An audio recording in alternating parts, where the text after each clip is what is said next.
we will do rolling friction in activity 3.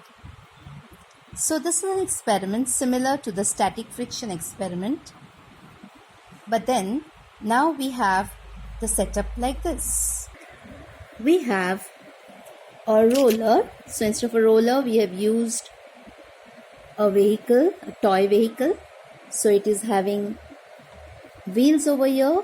So it is giving you a rolling motion rather than a static motion. And the same setup we have used for the static friction, this one, and this as the effort pan. So let's do the experiment.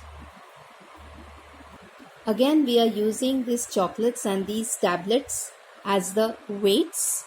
The weight of each tablet is 400 mg.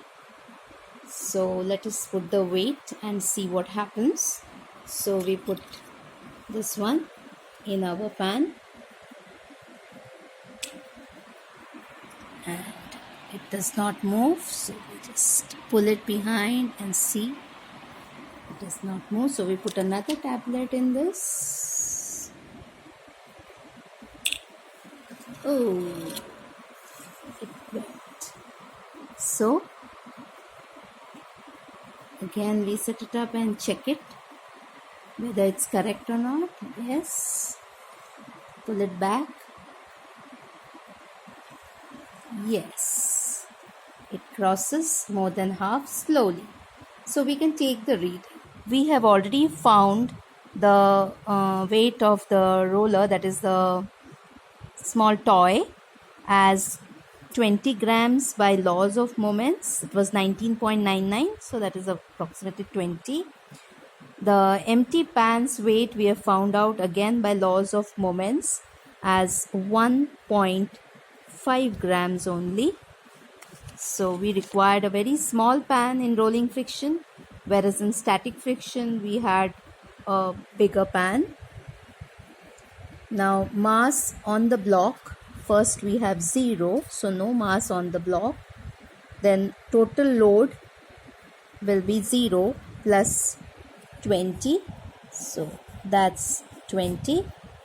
Then you have in the mass, there were 2 tablets, 400 milligrams each, so it is 0.8 gram weight. So the total effort will be 1.5 plus 0.8, so that's 2.3 gram weight. And then we will divide Fr by W to find out the rolling friction. Fr is nothing but 2.3. So 2.3 upon 20. Okay. So that is 0.115, which is very less as compared to the static friction. Static friction was somewhere 0.6, whereas rolling is 0.115. So rolling friction, coefficient of rolling friction is lesser than the coefficient of static friction. Similarly, we can put weights and find the remaining. Now I've put a weight on this, that is 4 grams, by using a rubber band. I've tied a weight to it, and now we will see what is the effort for this load. So now my mass on the block is 4, so this becomes 24. So we have put 4 tablets, and now let's leave the roller and see what happens. Yes, the roller moves smoothly. So let us write down that reading. So we had 4 grams, so total is 24. Then mass P1 is 1.6, and the total effort becomes plus 1.5, so that becomes 3.1. So when we divide it, let's see what happens. So we get 0.1291. So likewise, let us add another weight. So total will be 8, and let's see what we get. So we take all the other readings like this, and what do we see? That this increases with the weight over here, weight on the block.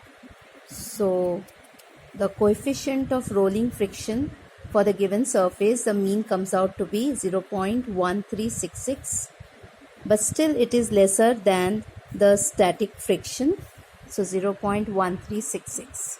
So as the weight of the pulley increases, the effort increases. So we have tried to take the precautions as much as possible, and so that's the rolling friction.